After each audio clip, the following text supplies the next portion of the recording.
Hi, sorry for the delay. This is chapter 3 and 4. The Lawrence Boy. Joe, Joe, where are you? Cried Meg, at the foot of the garret stairs. Here, answered a husky voice from above, and running up, Meg found her sister eating apples and crying over the heir of Redcliffe, wrapped up in a comforter on an old three-legged sofa by a sunny window. There was Joe's favorite refuge, and here she loved to retire with a half-dozen russets and a nice book, and enjoy the quiet and the society of the pet rat who lived nearby, and didn't mind her a particle. As Meg appeared, Scrabble whisked into his hole. Joe shook the tears off her cheek and waited to hear the news. Such fun! Only see! A regular note of invitation from Miss Gardiner for tomorrow night, cried Meg, waving the precious paper and proceeding to read it with girlish delight. Miss Gardiner would be happy to see Miss March and Miss Josephine at the little party on New Year's Eve. Mom is willing we should go. Now what shall we wear? What is the use of asking that, when you know we shall wear our poplins because we haven't got anything else, answered Joe, with her mouth full. If only I had a silk, sighed Meg. Mother says I may when I'm 18, perhaps, but 2 years is an everlasting time to wait. I'm sure our pops look like silk, and they're nice enough for us. Yours is as good as new. But I forgot the burn and tear in mine. Whatever shall I do? The burn shows badly, and I can't take any out. You must sit still all you can and keep your back out of sight. The front is all right, and I shall a new ribbon for my hair, and Mom will lend me her little pearl pin, and my new slippers are lovely, and my gloves will do, though they aren't as nice as I'd like. Mine are spoiled with lemonade, and I can't get any new ones, so I will go without, said Joe, who never troubled herself much about dress. You must have gloves, or I won't go, cried Meg decidedly. Gloves are more important than anything else, so you can't dance without them. If you don't, I should be so mortified. Well, then I'll stay still. I don't care much for company dancing. It's no fun to go sailing around. I like to fly about and cut capers. You can't ask Mother for new ones. They're so expensive, and you're so careless. She said when you spoil the others, then you shouldn't get any more this winter. Can you make them do? Meg said anxiously. I can hold them crumpled up in my hands so no one will know how stained they are. That's all I can do. No, I'll tell you how we can manage. Each wear one good one and carry a bad one, don't you see? Your hands are bigger than mine, and you will stretch out my gloves dreadfully, began Joe, whose gloves were a tender point with her. Then I'll go without. I don't care what people say, cried Joe, taking up her book. You may have it, you may. Only don't stain it, and do behave nicely. Don't put your hands behind you or stare, or say Christopher Columbus, will you? Don't worry about me. I'll be as prim as I can, and not get into any scrapes if I can help it. Now go and answer your note, and let me finish this splendid story. So Meg went away to accept with thanks, look over her dress, and sing blithely as she did her one lace frill while Joe finished her story, her 4 apples, and had a game of romps with Scrabble. On New Year's Eve, the parlor was deserted, for the 2 younger girls playing dressmaids, and the 2 older were absorbed in the all-important business of getting ready for the party. Simple as the toilets were, there was a great deal of running up and down, laughing and talking, and at one time a strong smell of burned hair pervaded the house. Meg wanted a few curls about her face, and Joe undertook to pinch the papered locks with a pair of hot tongs. Ought they smoke like that? asked Bess, from her perch on her bed. That's the dampness drying, replied Joe. What a strange smell. It smells like feathers, said Amy, who soothed her own pretty curls with superior hair. There, now take off the papers and you'll see a cloud of ringlets. Joe put down the tongs. She did take off the paper, but no cloud of ringlets, for the hair came with the papers, and the horrified hairdresser laid a row of scorched little bundles on the bureau of her victim. What have you done? I'm spoiled. I can't go. My hair, oh, my hair, wailed Meg, looking with desperate despair as her uneven frizzle on her head. Just my luck. You shouldn't have asked me to do it. I always spoil everything. I'm sorry. The tongs were too hot, and now I've made a mess, groaned Joe, regarding the black pancakes with tears of regret. It isn't spoiled. Just frizzle it. Tie your ribbon so the ends come on your forehead a bit, and you will look like the last fashion. I've seen many girls do it, Amy said. Serves me right for trying to be fine. I wish I'd let my hair alone, said Meg. So do I. It was smooth and pretty, and soon it will grow out again, said Beth, coming to kiss and comfort the shorn sheep. After various lesser mishaps, Meg was finished at last, and by the united exertions of the family, Joe's hair was got up and her dress on. They looked very well in their simple suits. Meg in silvery drab with a blue velvet snood, lace frills, and the pearl pin. Jo in a maroon with stiff, gentlemanly line color and a white chrysanthemum or two for her only ornament. Each put on one nice light glove and carried the soiled one, and all pronounced the effect quite easy and fine. Meg's high-heel slippers were very dreadfully tight and hurt her, though she would not own it. Jo's 19 hairpins all seemed stuck straight into her head, which was not exactly comfortable. But let us be elegant or die. Have a good time, dearie, said Miss March as the sisters daintily went down the walk. Don't eat much supper and come away at 11 when I send Hannah for you. The gate clashed behind them, and a voice cried from the window, Girls, girls, have you both got a nice pocket handkerchief? Yes, spandy nice, and Meg has cologne on hers, said Jo, adding with a laugh, I do believe Mom would ask if we were all willing to run away from an earthquake.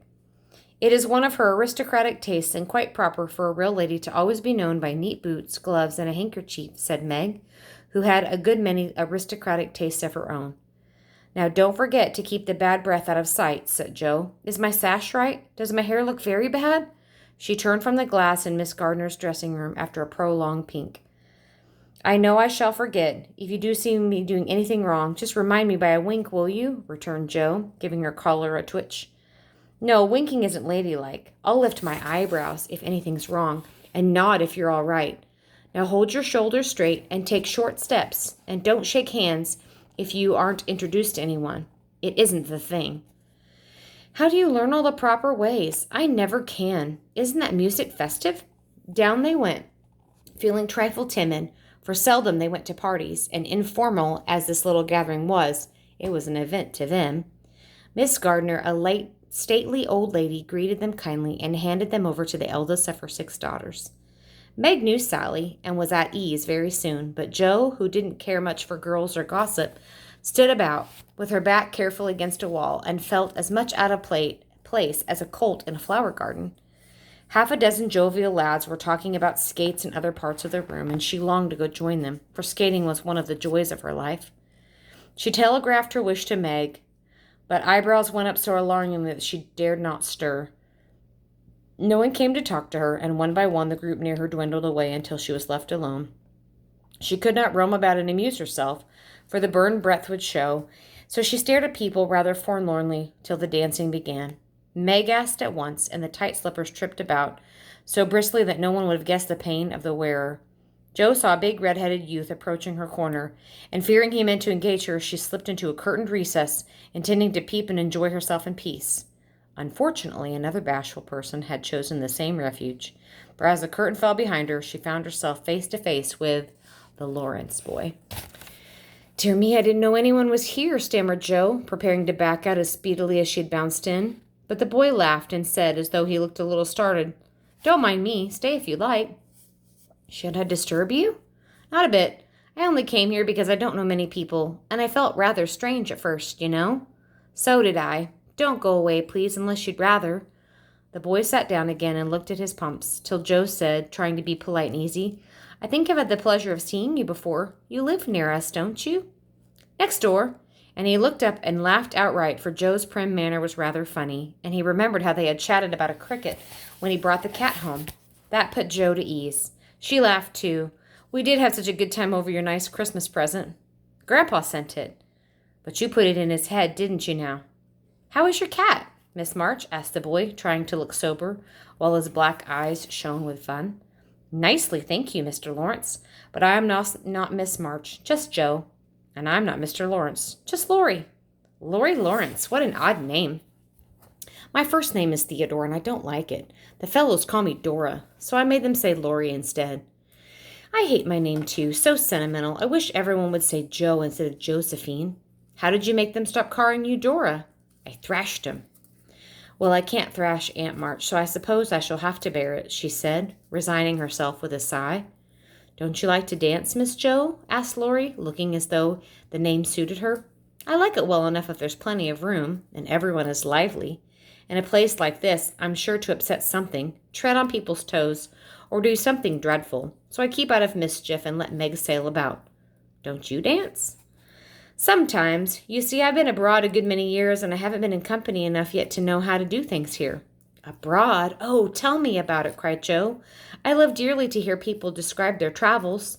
Laurie didn't know where to begin, but Joe's eager question soon set him going, and he told her of how he had been in school in Vevey, where the boys never wore hats and had fleet of boats on the lake, and for holiday fun went on walking trips about Switzerland with their teachers.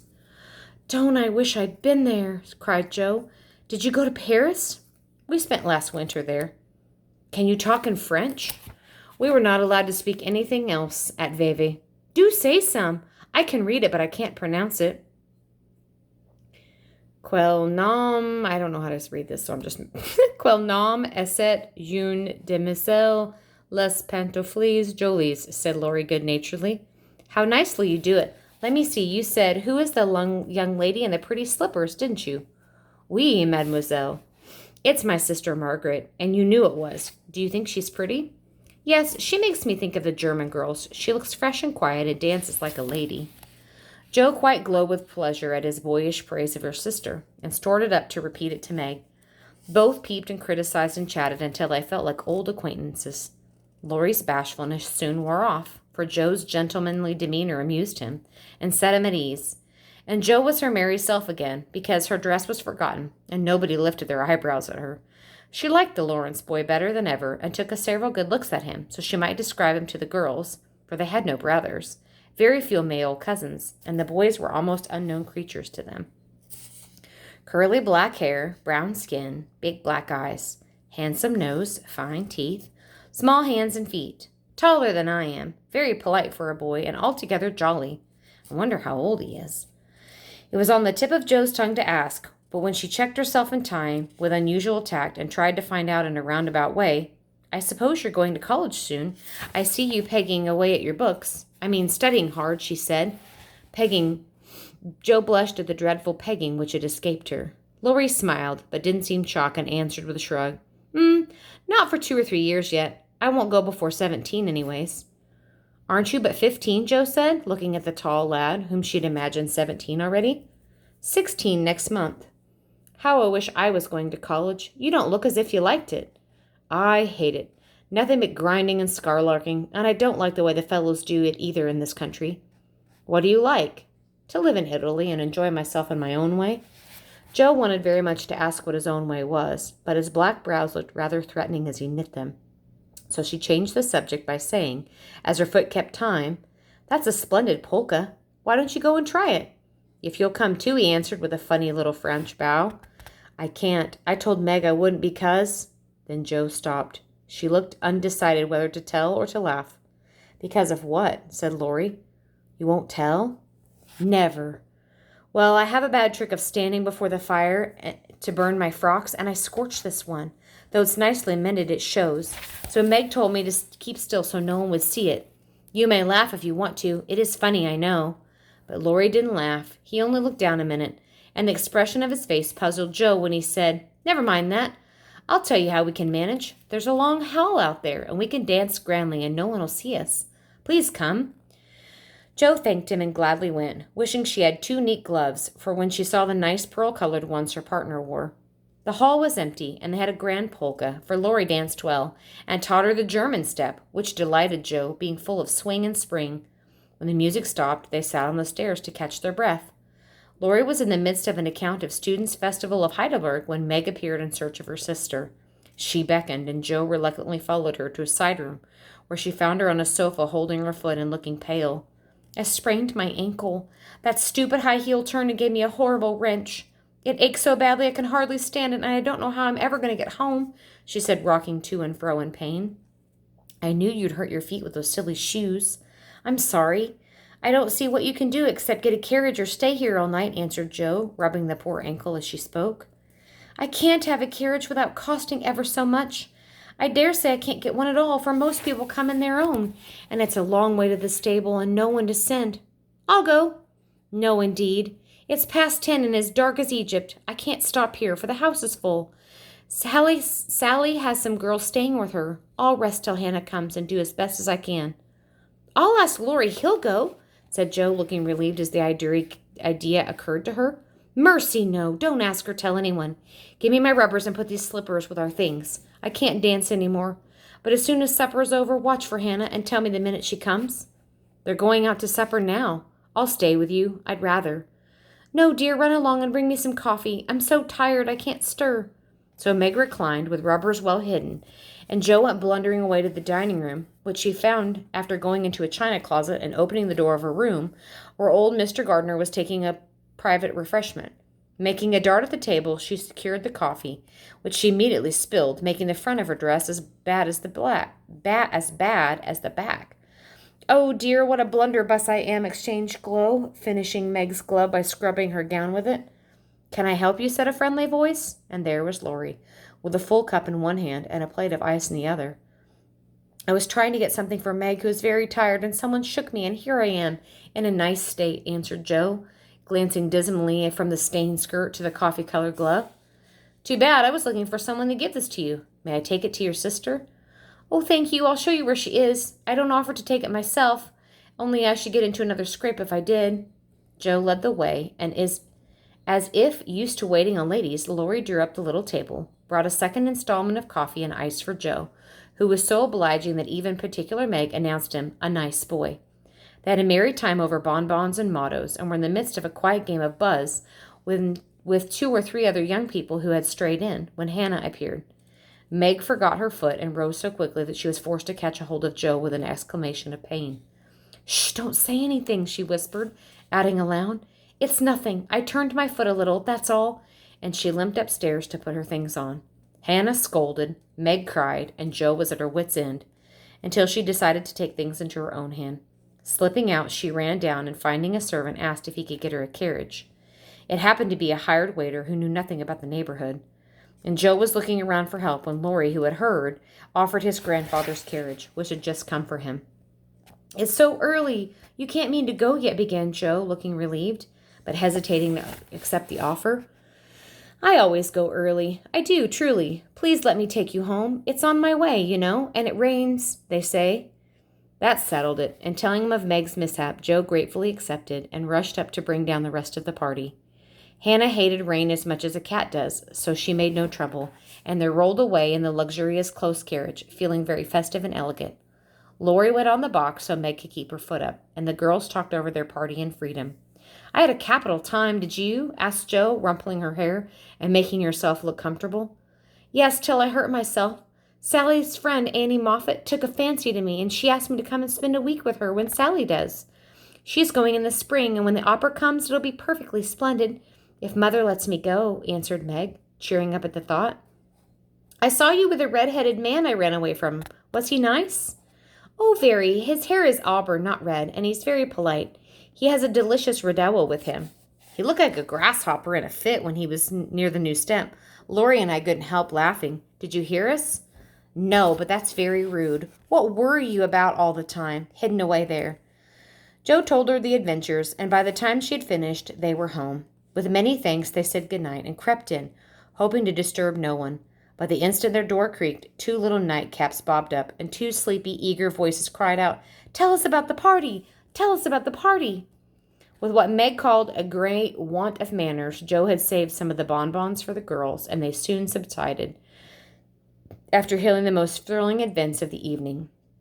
I declare it really seems like being a fine young lady to come home from a party in a carriage and sit in my dressing gown with a maid to wait on me, said Meg, as Jo bound up her foot and brushed her hair. I don't believe fine young ladies enjoy themselves a bit more than we do, in spite of our burned hair, old gowns, 1 glove apiece, tight slippers that sprain our ankles when we're silly enough to wear them. And I think Jo was quite right. Chapter 4. Burdens. Oh dear, how hard it does seem to take up our packs and jog on, sighed Meg, the morning after the party, for now the holidays were over, and the week of merrymaking did not fit her for going on easily with the task she had never liked. I wish it was Christmas or New Year's all the time. Wouldn't it be fun? Answered Jo, yawning dismally. We shouldn't enjoy ourselves half as much as we do now, but it does seem so nice to have little suppers and bouquets and go to parties and drive home in a carriage and read and rest and not work. It's like other people, you know. I always envy girls who do such things. I'm fond of luxury, said Meg, trying to decide which of the 2 shabby gowns was least shabby. Well, we can't have it, so we shouldn't grumble, but shoulder our burdens and trudge along cheerfully as Mom does. I'm sure Aunt March is a regular old man of the sea to me, but I suppose I've learned to carry her without complaining. She will tumble off or get so light that I shouldn't mind her. The idea tickled Joe's fancy and put her in good spirit, but Meg didn't brighten, for her burden, consisting of 4 spoiled children, seemed heavier than ever. She hadn't heart enough to make herself pretty as usual, by putting a blue neck ribbon and dressing her hair in the most becoming way. What's the use of looking nice when no one sees me but those cross little midgets? And no one cares whether I'm pretty or not, she shuddered, shutting her drawer with a jerk. I shall have to toil and moil my whole days with nothing but bits of fun now and then, and get old and ugly and sour because I'm poor and I can't enjoy things like other girls do. It's a shame. So Meg went down, wearing an injured look, and wasn't at all agreeable at breakfast time.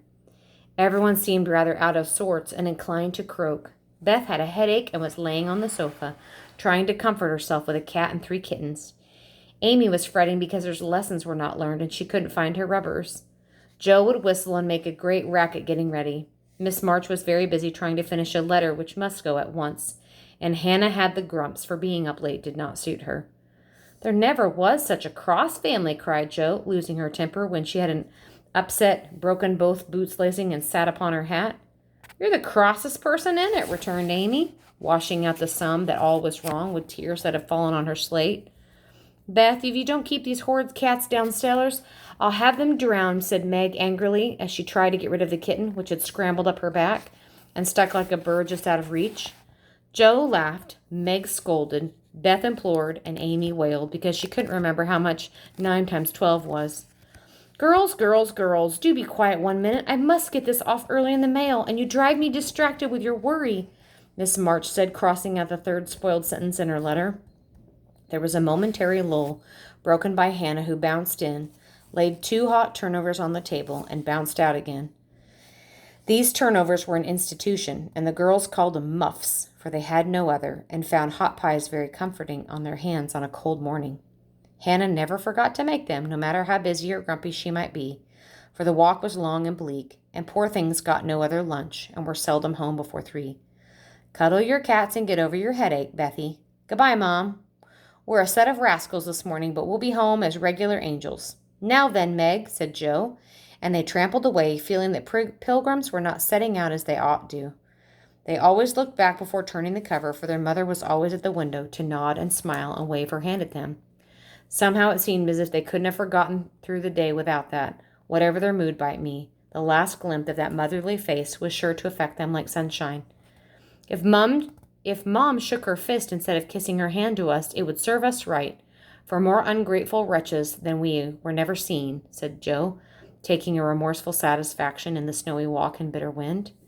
Don't use such dreadful expressions, said Meg, from the depths of a veil which she shrouded herself like a nun, sick of the world. I like good strong words that mean something, said Joe, catching her hat as it leaped off her head, preparing to fly all away together. Call yourself any name you like. I am neither a rascal nor a wretch, and I don't choose to be called so. You're a blighted being, decidedly cross today because you can't sit in the lap of luxury all the time. Poor dear, just wait till I make my fortune and you shall revel in carriages and ice cream and high-heeled slippers and posies and red-headed boys. How ridiculous you are, Joe, but Meg laughed at the nonsense and felt better in spite of herself. Lucky for you I am, for if I put on crushed airs and tried to be dismal as you do, we would be in a nice state. Thank goodness I can always find something funny to keep me up. Don't croak any more, but come home jolly. There's a dear. Joe gave her sister an encouraging pat on the shoulder as they parted for the day, each going a different way, each hugging her little warm turnover and trying to be cheerful in spite of the wintry weather, hard work, and unsatisfied desires of pleasure-loving youth. When Mr. March lost his property in trying to help an unfortunate friend, the 2 oldest girls begged to be allowed to do something towards their own support at least. Believing that they could not begin too early to cultivate energy, industry, and independence, their parents consented, and both fell to work with a hearty goodwill which, in spite of all the obstacles, was sure to succeed at last. Margaret found a place as a nursery governess and felt rich with her small salary. As she said, she was fond of luxury, and her chief trouble was poverty. She found it harder to bear than the others because she could remember a time when home was beautiful, life full of ease and pleasure, and want of any kind unknown. She tried not to be envious or discontented, but it was very natural that the young girl should long for pretty things, friends, and a happy life. At the King's, she daily saw all she wanted, for the children's older sisters were just out, and Meg caught frequent glimpses of dainty party dresses, bouquets, heard lively gossip about theaters, concerts, sleigh parties, and merrymakings of all kinds, and saw money lavished on trifles which would have been so precious to her. Poor Meg seldom complained, but a sense of injustice made her feel bitter towards everyone sometimes, for she had not yet learned to know how rich she really was in the blessings which alone can make life happy. Jo happened to suit Aunt March, who was lame and needed an active person to wait on her. The childless old lady had offered to adopt one of the girls when troubles came, and it was much offended as her offer was declined. Other friends told the Marches that they had lost all chances of being remembered in the rich old lady's will, but the unworldly Marches only said, "We can't give our girls for a dozen fortunes. Rich or poor, we will keep together and be happy in one another." The old lady wouldn't speak to them for a time, but happening to meet Jo at a friend's, something in her comical face and blunt manners struck the old lady's fancy, and she proposed to take her in as a companion. This did not suit Jo at all, but she accepted the place since nothing better had appeared, and to everyone's surprise, she got on remarkably well with the irascible relative. I don't know what that word is. There was an occasional tempest, and once Jo had marched home declaring she couldn't bear it any longer. But Aunt March always cheered up quickly and sent back for her again in such urgency that she could not refuse, for in her heart she rather liked the peppery old lady. I suspect the real attraction was a large library of fine books, which was left to dust and spiders until Uncle March died. Jo remembered the kind old gentleman who used to let her build railroads and bridges with his big dictionaries, and tell her stories about the funny pictures in his Latin books, and buy her cards of gingerbread whenever he met her in the street. The dim, dusty room, with the busts staring down from tall bookcases, and the cozy chairs, the globes, and best of all, the wilderness of books, in which she could wander where she liked, made the library a region of bliss to her. The moment Aunt March took a nap or was busy with company, Jo hurried to this quiet place, curled up herself in an easy chair, devoured poetry, romance, history, travels, and pictures like a regular bookworm.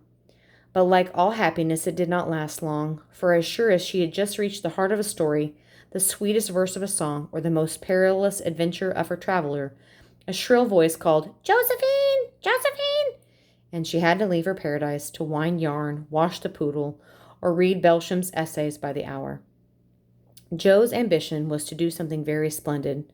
What it was she had no idea, as of yet, but left it for time to tell her, and meanwhile found her greatest affection in the fact that she couldn't read, run, or ride as much as she liked. As a quick-tempered, shark-tongued, restless spirit were always getting her into scrapes, and her life was a series of ups and downs, which were both comical and pathetic. But training she received at Aunt March's was just what she needed, and the thought that she was doing something to support herself made her happy, in spite of the perpetual, "Josephine!" Beth was too bashful to go to school. It had been tried, and she suffered so much that it was given up.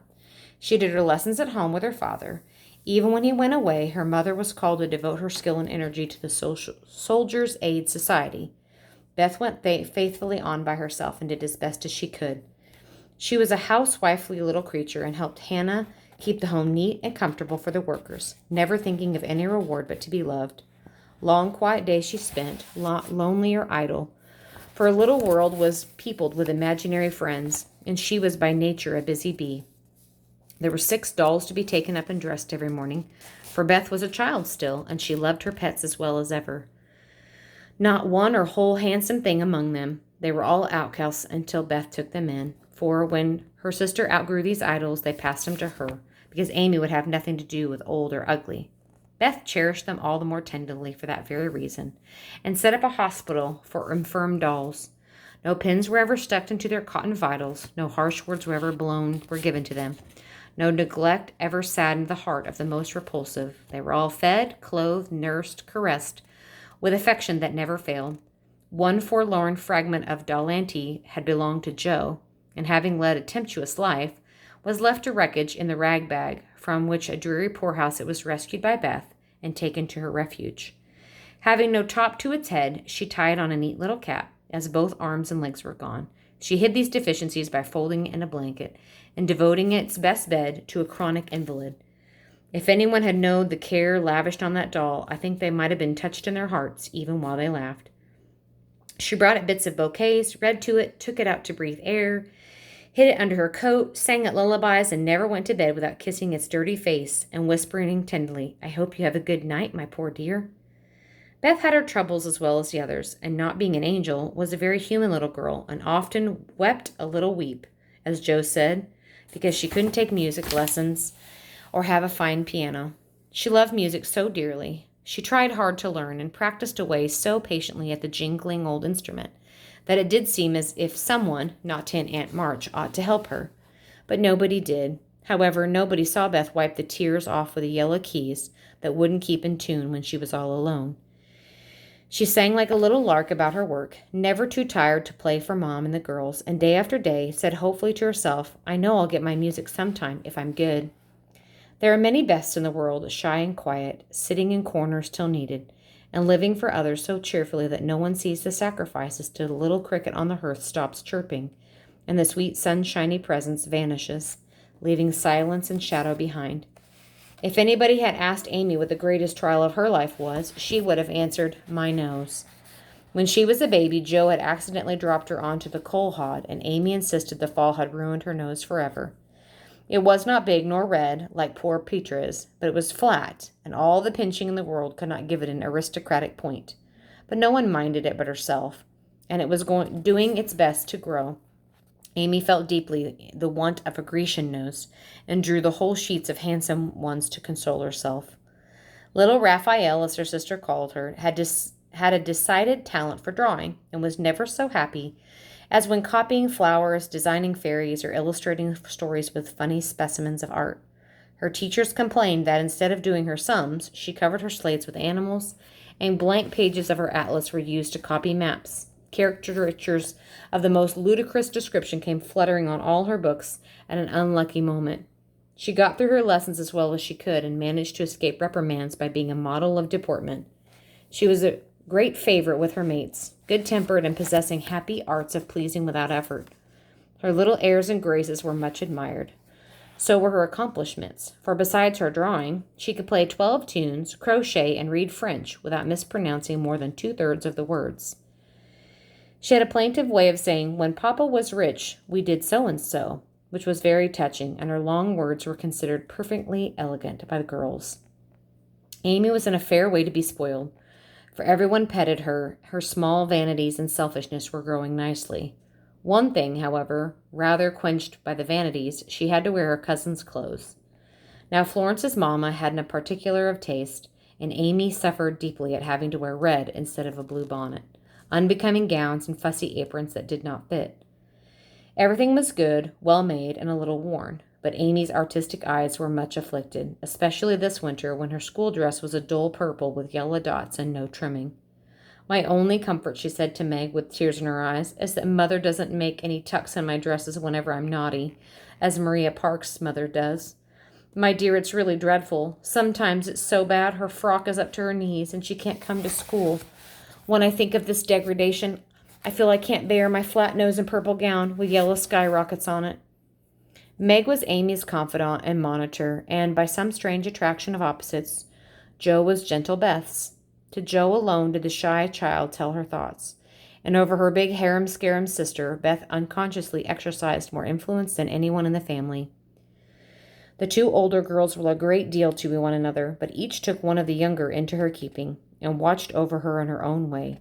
Playing mother, they called it, and put their sisters in places of discarded dolls, with maternal instincts of little women. "Has anybody got anything to tell? It has been such a dismal day, I'm really dying for some amusement," said Meg as they sat sewing together that evening. "I had a funny time with Aunt today, and I got the best of it to tell you about it," began Jo, who dearly loved to tell stories. I was reading that everlasting Belsham and droning away as I always do, for Aunt soon drops off, and then I take out some nice book and read like fury till she wakes up.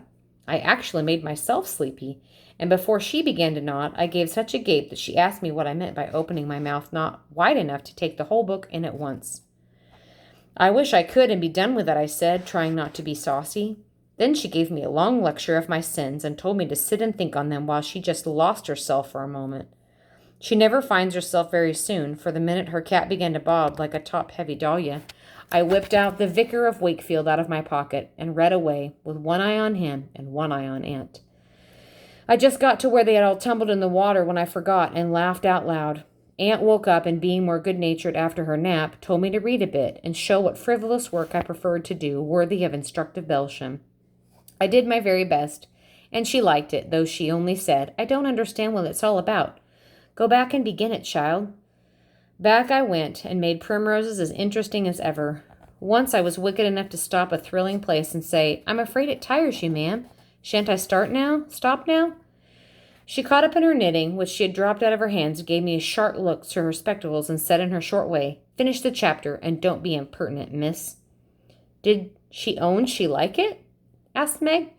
"Oh, bless you, no. She let old Belsham rest, and when I ran after my gloves this afternoon, there she was, so hard at the vicar that she didn't hear me laugh until I danced a jig in the hallway, because of good time coming. What a pleasant life she must have, if only she chose it.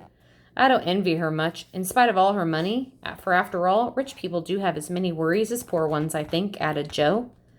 "That reminds me," said Meg, "that I've got something to tell you. It isn't funny like Joe's story, but I thought a good deal as I came home. At the King's today, I found everybody in a flurry, and one of the children and her oldest brothers had done something dreadful, and Papa had sent him away. I heard Mrs. King crying and Mr. King talking very loud, and Grace and Ellen turned their faces when they passed me, so I shouldn't see how red their eyes were. I didn't ask any questions, of course, but I felt so sorry for them. I was rather glad that I didn't have any wild brothers to do wicked things and disgrace the family." "I think being disgraced in school is a great deal tryinger than anything else bad boys can do," said Amy, shaking her head as if her experience had been a deep one. "Susie Perkins came to school today with a lovely red carnelian ring. I wanted it dreadfully, and I wished I was her with all my might. Well, she drew a picture of Mr. Davis with a monstrous nose and a hump, and the words, 'Young ladies, my eye is upon you,' coming out of his mouth with a balloon thing. We were all laughing over it when all of a sudden his eye was on us, and he ordered Susie to bring up her slate. She was paralyzing with fright and went on, 'Oh, what do you think he did? He took her by the ear, just the ear. Fancy how horrid. And led her to recitation platform and made her stand there for half an hour holding the slate so everyone could see it.'" "Didn't the girls laugh at the picture?" asked Joe, who relished the scrape. "Laugh? Not a one. They sat as still as mice, and Susie cried quarts, I know she did. I didn't envy her then, for I felt that millions of carnelians ring wouldn't have made me happy after that. I never should have gotten over into an agonizing mortification."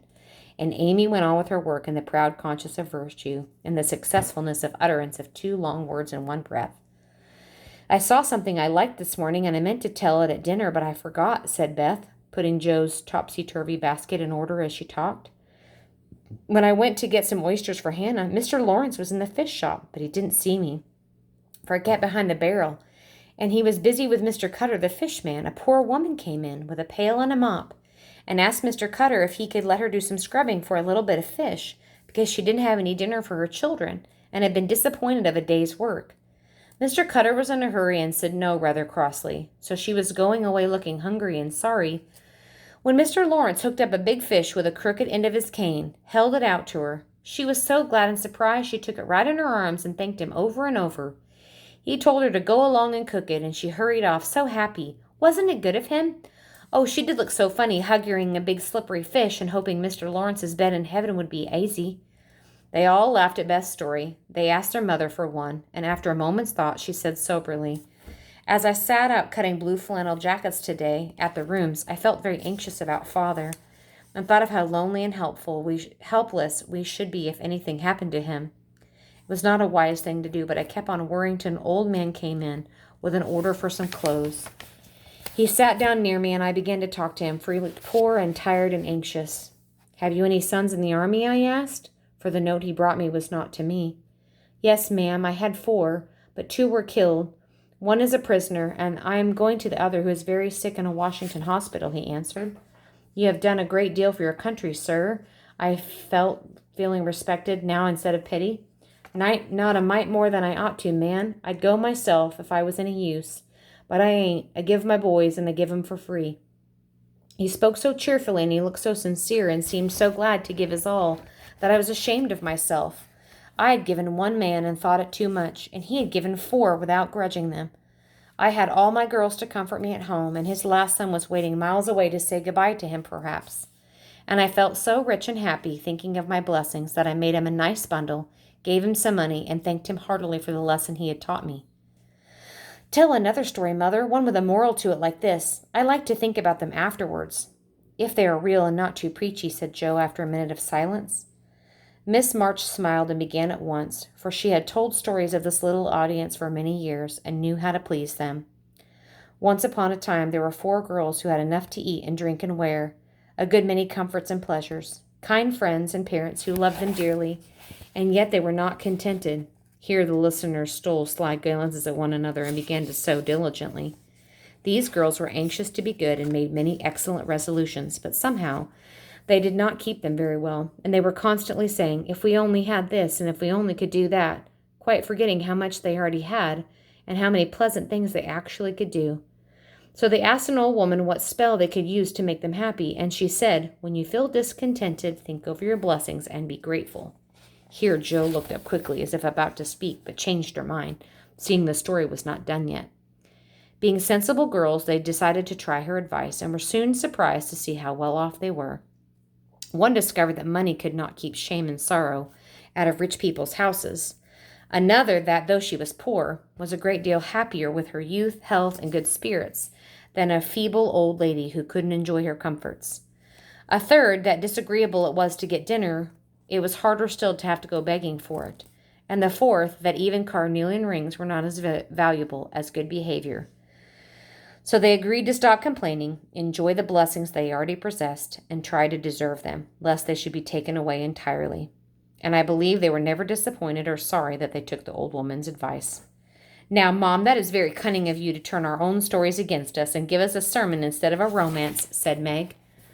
I like that kind of sermon. It's the sort Father used to tell us, said Beth, thoughtfully putting needles straight into Joe's cushion.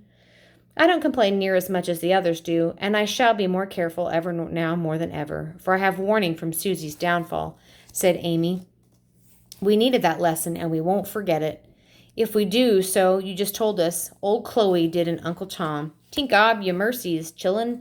Tink gob your mercies, added Joe, who could not for the life of her get stuck in a morsel of fun out of the little sermon, though she took it to heart much more than any of them.